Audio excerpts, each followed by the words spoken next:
Genesis 37. When Joseph's brothers saw him coming, they recognized him in the distance. As he approached, they made plans to kill him. "Here comes the dreamer," they said. "Come on, let's kill him and throw him into one of these cisterns. We can tell our father a wild animal has eaten him.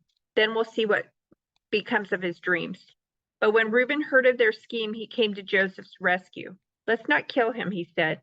"Why should we shed any blood? Let's just throw him into this empty cistern here in the wilderness. Then he'll die without our laying a hand on him." Reuben was secretly planning to rescue Joseph and return him to his father. So when Joseph arrived, his brothers ripped off the beautiful robe he was wearing. Then they grabbed him and threw him into the cistern. Now the cistern was empty. There was no water in it. Then, just as they were sitting down to eat, they looked up and saw a caravan of camels in the distance coming toward them. It was a group of Ishmaelite traders taking a load of gum, balm, and aromatic resin from Gilead down to Egypt. Judah said to his brothers, "What will we gain by killing our brother? We'd have to cover up the crime. Instead of hurting him, let's sell him to those Ishmaelite traders. After all, he is our brother, our own flesh and blood." And his brothers agreed. So when the Ishmaelites, who were Midianite traders, came by, Joseph's brothers pulled him out of the cistern and sold him to them for 20 pieces of silver. And the traders took him to Egypt. Sometime later, Reuben returned to get Joseph out of the cistern. When he discovered that Joseph was missing, he tore his clothes in grief. Then he went back to his brothers and lamented, "The boy is gone. What will I do now?" Then the brothers killed a young goat and dipped Joseph's robe in its blood. They sent the beautiful robe to their father with this message: "Look at what we found. Doesn't this robe belong to your son?" Their father recognized it immediately. "Yes," he said, "it is my son's robe. A wild animal must have eaten him. Joseph has clearly been torn to pieces." Then Jacob tore his clothes and dressed himself in burlap. He mourned deeply for his son for a long time. His family all tried to comfort him, but he refused to be comforted. "I will go to my grave mourning for my son," he would say, and then he would weep. Meanwhile, the Midianite traders arrived in Egypt, where they sold Joseph to Potiphar, an officer of Pharaoh, the king of Egypt. Potiphar was captain of the palace guard. About this time, Judah left home and moved to Adullam, where he stayed with a man named Hira. There he saw a Canaanite woman, the daughter of Shua, and he married her. When he slept with her, she became pregnant and gave birth to a son, and he named the boy Then she became pregnant again and gave birth to another son, and she named him Onan. And when she gave birth to a third son, she named him Shelah. At the time of Shelah's birth, they were living at Kizib. In the course of time, Judah arranged for his firstborn son, to marry a young woman named Tamar. But was a wicked man in the Lord's sight, so the Lord took his life. Then Judah said to Er's brother Onan, "Go and marry Tamar, as our law requires of the brother of a man who has died. You must produce an heir for your brother." But Onan was not willing to have a child who would not be his own heir. So whenever he had intercourse with his brother's wife, he spilled the semen on the ground. This prevented her from having a child who would belong to his brother. But the Lord considered it evil for Onan to deny a child to his dead brother. So the Lord took Onan's life too. Then Judah said to Tamar, his daughter-in-law, "Go back to your parents' home and remain a widow until my son Shelah is old enough to marry you." But Judah didn't really intend to do this because he was afraid Shelah would also die, like his two brothers. So Tamar went back to live in her father's home. Some years later, Judah's wife died. After the time of mourning was over, Judah and his friend Hira the Adullamite went up to Timnah to supervise the shearing of his sheep. Someone told Tamar, "Look, your father-in-law is going up to Timnon to shear his sheep."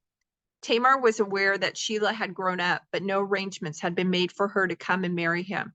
So she changed out of her widow's clothing and covered herself with a veil to disguise herself. Then she sat beside the road at the entrance to the village of Enim, which is on the road to Timnah. Judah noticed her and thought she was a prostitute since she had covered her face. So he stopped and propositioned her. "Let me have sex with you," he said, not realizing that she was his own daughter-in-law. "How much will you pay to have sex with me?" Tamar asked. "I'll send you a goat from my flock," Judah promised. "But what will you give me to guarantee that you will send the goat?" she asked. "What kind of guarantee do you want?" he replied. She answered, "Leave me your identification seal and its cord and the walking stick you are carrying." So Judah gave them to her. Then he had intercourse with her and she became pregnant. Afterward, she went back home, took off her veil, and put on her widow's clothing as usual. Later, Judah asked his friend Hira, the Dulamite, to take the young goat to the woman and to pick up the things he had given her as guarantee. But Hira couldn't find her. So he asked the men who lived there, "Where can I find the shrine prostitute who was sitting beside the road at the entrance to Enem?" "We've never had a shrine prostitute here," they replied. So Hira returned to Judah and told him, "I couldn't find her anywhere, and the men of the village claim they've never had a shrine prostitute there." "Then let her keep the things I gave her," Judah said. "I sent the young goat as we agreed, but you couldn't find her. We'd be the laughing stock of the village if we went back again to look for her." About 3 months later, Judah was told, "Tamar, your daughter-in-law, has acted like a prostitute, and now because of this, she's pregnant. Bring her out and let her be burned," Judah demanded. But as they were taking her out to kill her, she sent this message to her father-in-law: "The man who owns these things made me pregnant. Look closely. Whose steel and cord and walking stick are these?" Judah recognized them immediately and said, "She is more righteous than I am, because I didn't arrange for her to marry my son Shelah." And Judah never slept with Tamar again. When the time came for Tamar to give birth, it was discovered that she was carrying twins. While she was in labor, one of the babies reached out his hand. The midwife grabbed it and tied a scarlet string around the child's wrist, announcing this one came out first. But then he pulled back his hand and out came his brother. "What?" the midwife exclaimed. "How did you break out first?" So he was named Paris. Then the baby with the scarlet string on his wrist was born, and he was named Zerah.